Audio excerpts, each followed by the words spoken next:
కాకినాడ జిల్లాలో ఉప ముఖ్యమంత్రి పవన్ కళ్యాణ్ రెండో రోజు పర్యటన కొనసాగుతుంది. కాకినాడ కలెక్టరేట్ లో అటవీ కాలుష్య నియంత్రణ శాఖల అధికారులతో సమీక్ష నిర్వహించనున్నారు.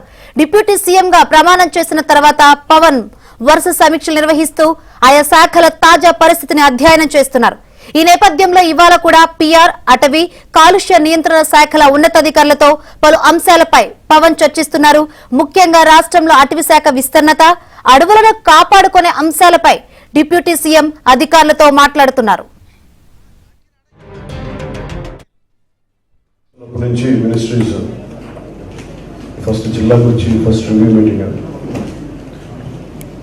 కాకినాడ జిల్లాకు సంబంధించినంత వరకు పంచాయతీరాజ్ మనకి నీటి మన జలజీవన్ మిషన్ ఎట్లా ఉంది, దాని పురోగతి ఎలా ఉంది, అలాగే రోడ్స్కి సంబంధించి, అలాగే మిగతా ఫారెస్ట్ కింద వచ్చే సమస్యలు కానీ, అలాగే పొల్యూషన్ కింద ఏ సమస్యలు ఉన్నాయి ఇక్కడ అవన్నీ అవగాహన చేసుకోవడానికి డిపెండింగ్ ఆన్ దట్ కొన్ని అందరం కూర్చున్న సమస్యకు పరిష్కారం అందుకోవడం కోసం సో మీ మీటింగ్ అయిపోయిందంటే మళ్ళీ కూర్చో ఈ ఛార్జ్ తీసుకున్నప్పుడు.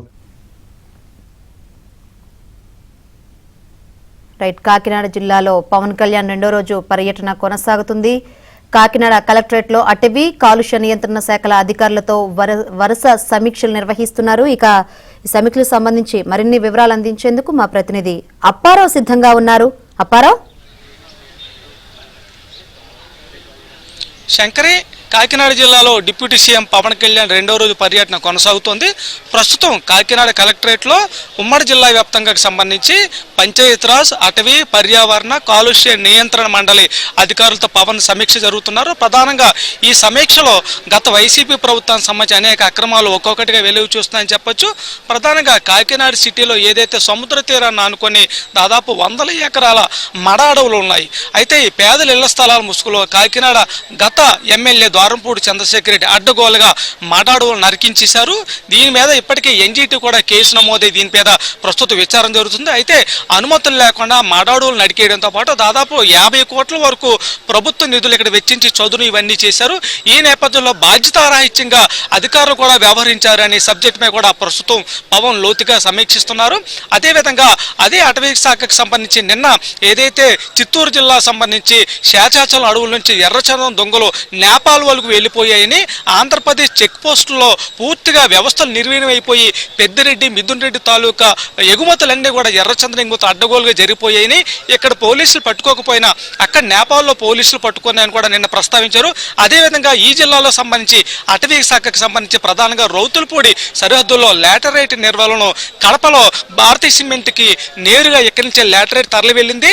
దీనికోసం రిజర్వ్ ఫారెస్ట్ తవ్వేసి కూడా ఒక పెద్ద రహదారిని లాటరైట్ తరలింపు కోసం అనువుగా మార్చారు. దీనికి కూడా పర్యావరణ ఉల్లంఘనలు జరిగాయి. ఇవన్నీ కూడా అధికారులు ఎందుకు చూస్తూ కూర్చున్నారు, పైనుంచి ఎంతడు ఒత్తిడి ఉన్నప్పటికీ కూడా నిబంధనలు ఎందుకు ఉల్లంఘించారు అనే దాని మీద కూడా పవన్ కళ్యాణ్ ప్రస్తుతం అధికారులతో కాస్త సీరియస్ గానే సమీక్షిస్తున్నారు. ఈ సమీక్ష అనంతరం ఉమ్మడి ఉభయ గోదావరి జిల్లాలకు సంబంధించి గోదావరి కాలువలు పూర్తిగా కాలుష్యమయమైపోయాయి. ప్రధానంగా గోదావరి కాలువల్లో సాగునీరు చివరి పొలాల వరకు వెళ్ళకపోవడంతో ఏటా రైతులు క్రాప్ హాలిడే ప్రకటిస్తున్నారు. తమకు సాగునీరు అందడం లేదని, పెట్టుబడి వ్యయం పెరిగిపోతుందని తీవ్ర స్థాయిలో ఆగ్రహం వ్యక్తం చేస్తారు. దీనికి ప్రధానంగా పంట కాలువల్లో పూర్తిగా కాలుష్యమైపోయి కోళ్ల వ్యర్థాలు, ఇతరత చెత్త చెదారం కూడా వేస్తున్నారు. అయితే గత ప్రభుత్వం మిషన్ క్లీన్ గోదావరి అనే సబ్జెక్ట్ తెరపైకి తెచ్చినప్పటికీ కూడా దానికి 100 కోట్ల వరకు వ్యయం అవుతుందన్న కారణంతో దాన్ని కూడా పూర్తిగా పక్కన పెట్టారు. ఈ నేపథ్యంలో సమస్య పరిష్కారం కోసం ఏం చేయాలి అనే దాని మీద పవన్ కళ్యాణ్ కీలకంగా సమీక్షిస్తున్నారని చెప్పాలి.